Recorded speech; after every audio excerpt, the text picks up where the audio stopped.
নমস্কার বন্ধুরা, আমি অনামিকা আর আপনারা দেখছেন ইনব্রিফ ইউটিউব চ্যানেল। চাকরি সংক্রান্ত সমস্ত রকমের লেটেস্ট আপডেট, জব নোটিফিকেশন, বিভিন্ন এক্সামের syllabus, previous year question, GK updates সমস্ত কিছুই আপনারা পাবেন এই চ্যানেলে। বন্ধুরা, আজকের এই ভিডিওটিতে আমি আমার নিজস্ব এক্সপিরিয়েন্স শেয়ার করব। সিটেট নিয়ে আমার যে এক্সপিরিয়েন্স রয়েছে সেই নিয়ে আজকের এই ভিডিওতে আমি আলোচনা করব। আপনারা অনেকেই হয়তো জানেন, সম্প্রতি সিটেটের নোটিফিকেশন পাবলিশ হয়েছে। 1 ডিসেম্বর 2024 তারিখে যেই সিটেট অনুষ্ঠিত হতে চলেছে, তার জন্য আপনারা কি করে প্রিপারেশন নিতে পারেন, কি স্ট্র্যাটেজি আপনাদের থাকা উচিত, কোন কোন ভুলগুলো আপনারা করবেন না।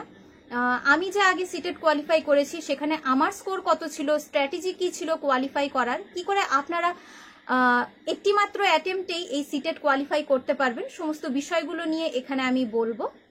যারা এই বিষয়ে জানতে চান তারা অতি অবশ্যই ভিডিওটিকে শুরু থেকে শেষ পর্যন্ত স্কিপ না করে দেখতে থাকুন।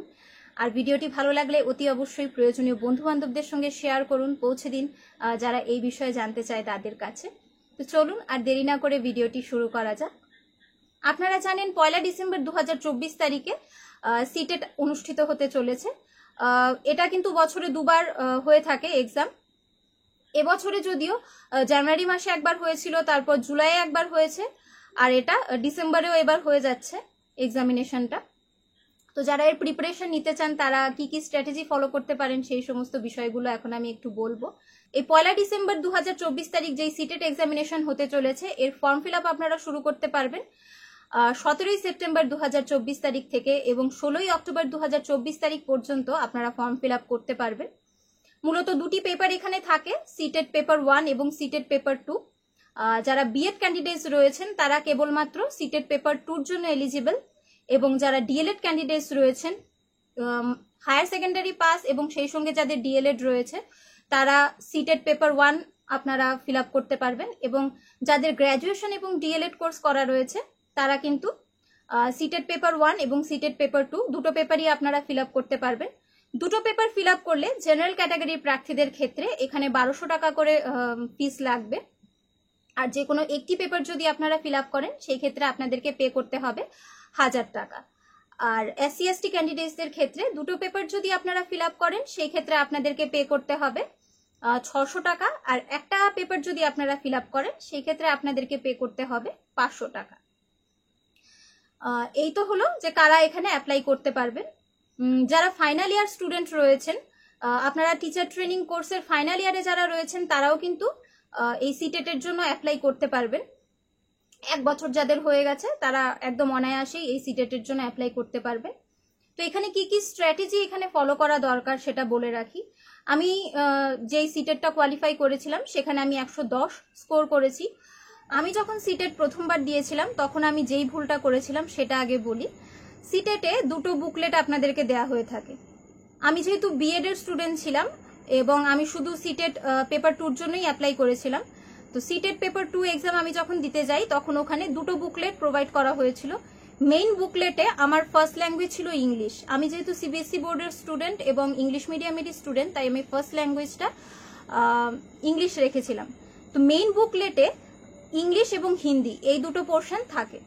আমার ফার্স্ট ল্যাঙ্গুয়েজ ছিল ইংলিশ, তো ওখান থেকে আমার 90 থেকে 120 পর্যন্ত, আমার 91 থেকে 120 পর্যন্ত আমি সেখান থেকে আনসার করেছি। এবং সেকেন্ড যে আরেকটা বুকলেট দেওয়া হয়েছিল সেখানে 121 থেকে 150 পর্যন্ত আমার আনসার করতে হতো, কিন্তু আমি সেটা বুঝতে পারিনি। আমি ভেবেছিলাম আরেকটা যে পেপার দেওয়া হয়েছে সেখানে আমি 91 থেকে 120 পর্যন্ত আনসার করে দিয়েছিলাম। তো এই গন্ডগোলটা আপনারা একদমই করবেন না, কারণ আপনাদের পুরো এত ভালো প্রিপারেশন থাকার পরে এই ছোট্ট একটা ভুলের জন্য কিন্তু আপনারা একটুর জন্য কোয়ালিফাই হতে হতে আটকে যেতে পারেন। তাই 10 মিনিট চলে যাক, কিন্তু অবশ্যই ভালো করে আগে কোশ্চেন পেপারটা দেখে নেবেন ওপরে কি লেখা রয়েছে। যেই মিস্টেকটা আমি করেছিলাম সেটা একদমই আপনারা করবেন না। এরপর আমি নেক্সট টাইম যখন সিটেট কোয়ালিফাই করি সে সময় আমি ভালো করে সমস্ত কোশ্চেন পেপার ভালো করে সমস্ত কিছু চেক করে নিয়েছিলাম। আপনারা যেটা ফার্স্ট ল্যাঙ্গুয়েজ চুজ করবেন সেটা 91 থেকে 120 পর্যন্ত আনসার করতে হবে, এবং সেকেন্ড ল্যাঙ্গুয়েজ যেটা চুজ করবেন সেটার জন্য আপনাদেরকে 121 থেকে 150 পর্যন্ত আপনাদেরকে আনসার করতে হবে। মেন বুকলেটে ইংলিশ এবং হিন্দির কোশ্চেন থাকে, বাংলার ক্ষেত্রে আরেকটা বুকলেট দেওয়া হবে, সেখান থেকে আপনাদেরকে আনসার করতে হবে। বাংলায় যারা ফার্স্ট ল্যাঙ্গুয়েজ বেঙ্গলি হিসেবে চুজ করবেন তাদেরকে সেকেন্ড যে বুকলেটটা দেওয়া হবে ওখানকার 91 থেকে 120 পর্যন্ত আনসার করতে হবে। আর বেঙ্গলি যদি আপনাদের সেকেন্ড ল্যাঙ্গুয়েজ হয় সেক্ষেত্রে 121 থেকে 150 পর্যন্ত আপনাদের আনসার করতে হবে। এবার আমি একটু এক্সাম প্যাটার্নটা আপনাদের কাছে ক্লিয়ার করে দিই। যারা সিটেড পেপার 1 দিচ্ছেন তাদের ক্ষেত্রে এখানে 5টা বিষয় থাকে। চাইল্ড পেডাগজি থেকে এখানে 30 মার্কস থাকে, চাইল্ড পেডাগজি অ্যান্ড ডেভেলপমেন্ট এর থেকে থাকে, মানে সিডিপি যেই পোর্শন থাকে সিডিপি থেকে এখানে 30 মার্কস থাকে। ইভিএস অর্থাৎ এনভায়রনমেন্টাল সায়েন্স থেকে থাকে এখানে 30 মার্কস। দুটো ল্যাঙ্গুয়েজ সাবজেক্ট থেকে এখানে 30-30 করে থাকে। আপনারা যেই দুটো ল্যাঙ্গুয়েজ চুজ করবেন, মোট 20টি ল্যাঙ্গুয়েজ এখানে থেকে থাকে। এই 20টি ল্যাঙ্গুয়েজ থেকে আপনারা যে কোনো দুটি ল্যাঙ্গুয়েজ চুজ করতে পারেন, ল্যাঙ্গুয়েজ 1 এবং ল্যাঙ্গুয়েজ 2 হিসেবে, যেটাতে আপনারা বেশি প্রফিশিয়েন্ট সেই অনুসারে আপনারা এখানে ল্যাঙ্গুয়েজ চুজ করতে পারেন। এবং ম্যাথামেটিক্স থেকে থাকে 30 মার্কস। আর সিটেড পেপার 2 ক্ষেত্রে এখানে দুটো গ্রুপে ভাগ করা হয় স্টুডেন্টসদেরকে, একটা সায়েন্স গ্রুপ এবং আরেকটা আর্টস কিংবা কমার্স গ্রুপ। তো যারা সায়েন্স গ্রুপে রয়েছেন তাদের ম্যাথামেটিক্স থেকে আসে 30 মার্কস এবং সায়েন্স থেকে আসে 30 মার্কস। আর যারা সোশ্যাল সায়েন্স গ্রুপে রয়েছেন তাদের ক্ষেত্রে এখানে 60 মার্কস আসে সোশ্যাল সায়েন্স গ্রুপ থেকে, অর্থাৎ জিওগ্রাফি, হিস্ট্রি এবং পলিটিক্যাল সায়েন্স থেকে এখানে 60 মার্কস আসে। এছাড়াও দুটো ল্যাঙ্গুয়েজ সাবজেক্ট থেকে 30-30 করে আসে। আর এখানে চাইল্ড পেডাগজি থেকেও 30 মার্কস আসে। তো এই হলো এক্সাম প্যাটার্নটা। এবার আমি বলছি স্ট্র্যাটেজি। তো আমি আগেই যেটা বললাম যে আমি ফার্স্ট ল্যাঙ্গুয়েজ হিসেবে চুজ করেছিলাম ইংলিশ নিয়ে আমি তেমন কোনো প্রিপারেশন নেইনি। আপনারা ওয়ান ওয়ার্ড সাবস্টিটিউশন, কিছু সিনোনিমস, অ্যান্টোনিমস এগুলো আপনারা দেখতে পারেন। মানে গ্রামার পোর্শনটা আপনারা একটু প্রিপেয়ার করে যাবেন। তার জন্য যারা ইংলিশ মিডিয়ামের স্টুডেন্ট রয়েছেন তাদের আলাদা করে যে খুব প্র্যাকটিস করতে হবে এমন না, খুব বেশি হার্ডও হয় না। একটু প্র্যাকটিস থাকলেই আপনারা কিন্তু ইজিলি এই এক্সামে কোয়ালিফাই করে যাবেন ইংলিশ পোর্শনটা। এবং পেডাগজির পোর্শন তো আপনারা ইংলিশ পেডাগজি বিএড এর কিংবা ডিএলএড কোর্স যদি আপনাদের করা থাকে ইজিলি আপনারা পেডাগজি পার্টটা কোয়ালিফাই করে যাবেন। বেঙ্গলির ক্ষেত্রেও যাদের ইংলিশ পেডাগজিটা স্ট্রং রয়েছে তারা বেঙ্গলি পেডাগজিটাও আশা করি আপনারা কোয়ালিফাই করে নিতে পারবেন। আমার ক্লাস 6 থেকে 12 পর্যন্ত কখনোই বাংলা বিষয়টা পড়া ছিল না এবং বাংলা গ্রামার সম্পর্কে আমার কোনো রকমের আইডিয়া ছিল না। হিন্দি আমার পড়া ছিল, কিন্তু হিন্দি আর বাংলায় যেহেতু অনেকটাই মিল রয়েছে সেই ক্ষেত্রে আমি ভাবলাম যে বেঙ্গলিটাই আমি সেকেন্ড ল্যাঙ্গুয়েজ হিসেবে চুজ করি, কারণ আমার মাতৃভাষা যেহেতু বাংলা, কোশ্চেনটা বাংলায় আসলে আমার মনে হলো যে আমি আনসার ভালো করতে পারবো। আমি বেঙ্গলির গ্রামারের ক্ষেত্রে কিছু কিছু পার্টিকুলার টপিকই আমি দেখেছিলাম। সমস্ত আমি 30 মার্কসে 30ই স্কোর করতে হবে সেই উদ্দেশ্য নিয়ে আমি পড়েও নি। আমি জাস্ট বেছে বেছে কিছু সিলেক্টেড টপিকস আমি পড়েছিলাম যেগুলো দিয়ে আমি কোয়ালিফাই করতে পারি।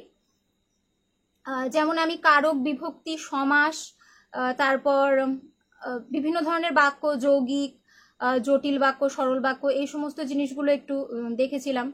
তারপর সন্ধি বিচ্ছেদ, এই বিষয়গুলো আমি দেখেছিলাম। আর ইংলিশের ক্ষেত্রে আমি তেমন কোনো কিছু দেখিনি, প্রিপারেশন নেইনি।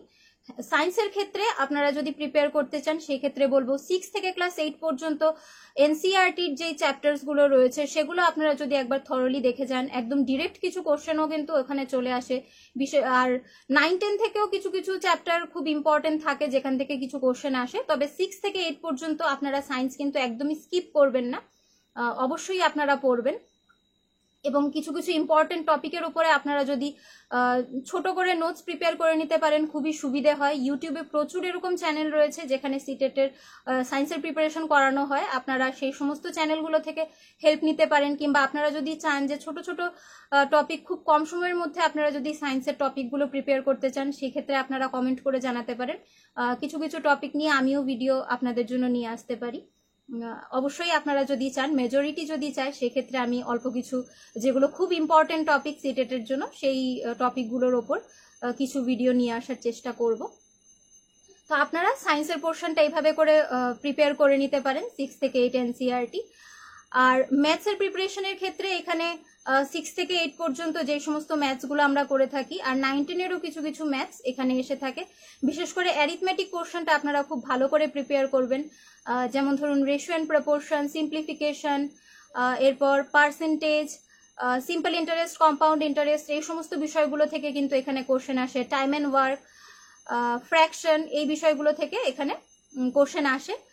কম্পিটিটিভ এক্সামিনেশনের মতো অত টাফ লেভেলের কোশ্চেন এখানে না আসলেও কিন্তু এখানে কিন্তু ক্যালকুলেশনটা ভীষণ ল্যান্দি হয়, তাই টাইম ম্যানেজমেন্ট এখানে বিশেষ একটি জরুরি জিনিস। বিশেষ করে যারা সায়েন্স গ্রুপের রয়েছেন, যারা সোশ্যাল সায়েন্স গ্রুপের রয়েছেন তারা আনসার আপনারা ম্যানেজ করে নিতে পারবেন, যে সময় দেওয়া হয়ে থাকে 2.5 ঘন্টার সময়ের মধ্যে ম্যানেজ করে নেওয়া সম্ভব।